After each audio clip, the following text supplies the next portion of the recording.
everyone! Today I'm going to show you how to make string art.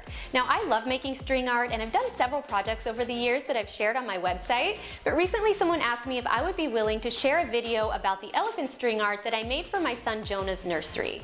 Now I decided I didn't want to make the exact same thing again, so I would make something new but share my technique with you so that you can replicate it and create any shape you choose. Today I'll be showing you how I made this arrow string art. And if you're new here, I'm Erin Spain and I would love it if you would subscribe to my channel and click the bell to be notified of my future videos. Now there are several different techniques you can use to make string art and I've pretty much tried them all. For the elephant string art, since the image was pretty large, I actually used an old school projector to project the image onto the wood and then I traced it with chalk. I've also traced stencils or the outlines of images using chalk or a pencil, and today I'll share the technique that I used for this specific piece. I designed the arrow template in Photoshop and I will link to a free printable download of that image in the description box below, as well as everything else that I used for the project. Now the first thing we need to do is create our wooden canvas and frame. So let's get started. For the canvas, I used a laminated project panel scrap that I had left over from another project.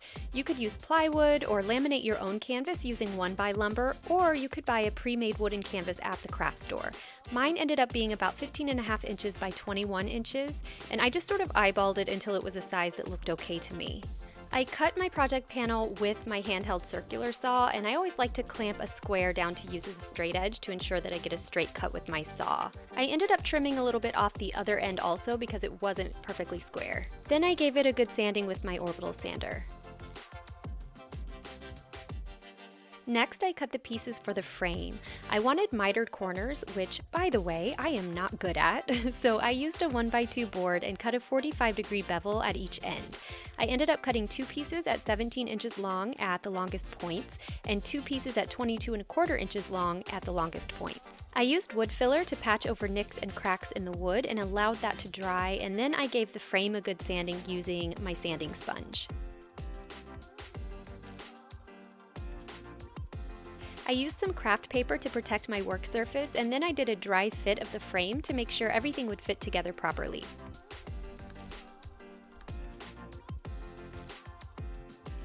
Then I painted the frame pieces black using some acrylic craft paint.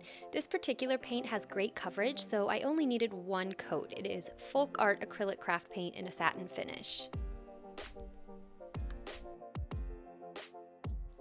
I stained the wooden canvas with Varathane Special Walnut Stain. Normally, if I'm staining furniture, I use a pre-stain conditioner to make sure that I get a nice even finish, but with something small like this, I usually don't bother.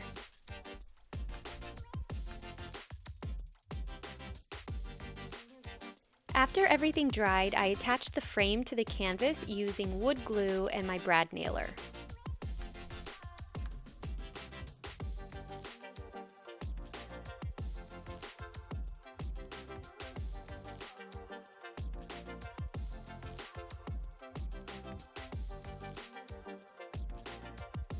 For this project, I designed and printed out some arrow art inspired by one of my tattoos, and I will link to a free download of the printable version of this template in the description box below.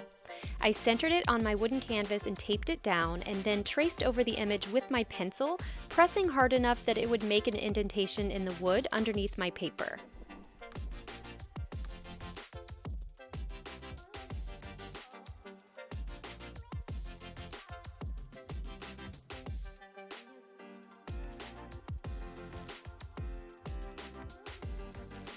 It's a little hard to see on camera, but there is an indentation there, and I use that as my guide for where to place my nails.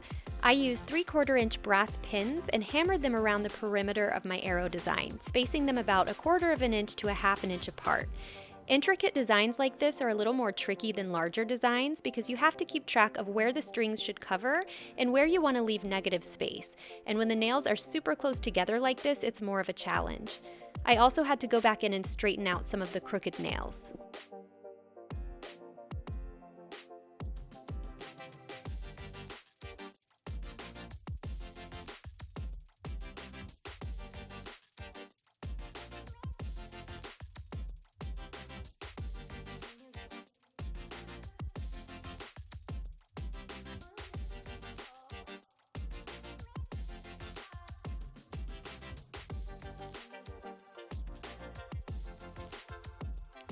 After my nails were in place, it was time to create the string art.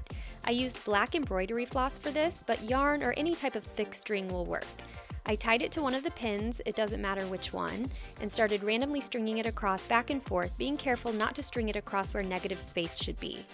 I made sure to wrap it around the perimeter of the entire shape too in order to create a more defined outline. Occasionally, I would come across a loose nail that needed hammered in a little bit more. Whenever I used an entire strand of embroidery floss, I would tie it off and snip the end, and then start over with a new strand, tying it onto one of the nails, and then continuing to string it across. I just kept winding it around and around, back and forth, up and down randomly.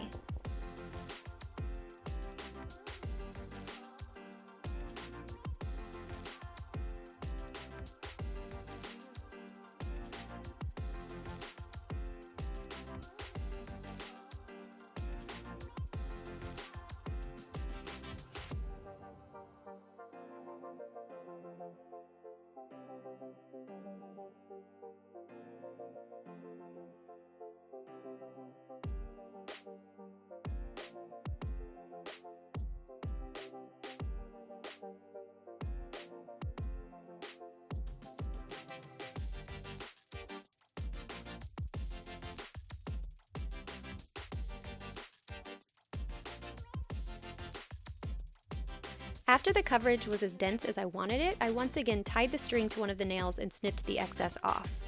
And that's it.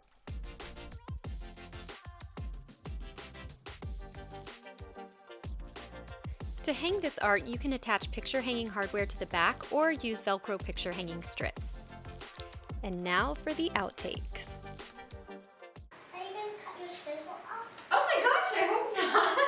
I'm Erin Spain, and I would love it if you would... Oh, I already said that. Don't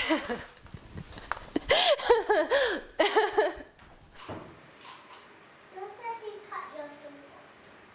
I cut my finger to get stitches? No, no. So we will do that. I will share a link. Okay, I'm gonna stand a little more. Art. Top with an elastic. Okay, can you please not? Can you please get down? Can you please not climb the ladder? Thank you. Technique that I use for this specific piece. Hey everyone.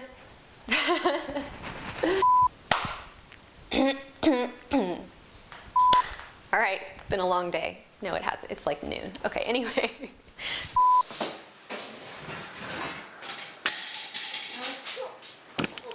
Hey, bumped my camera. No, no, no.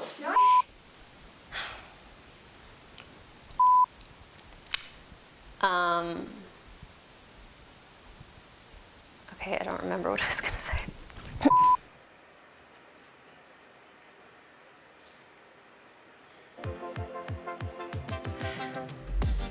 Thanks so much for watching. If you enjoyed this video, please give it a thumbs up. You can connect with me online at ErinSpain.com and on social media at ErinSpainBlog. In the meantime, please check out some of my other videos.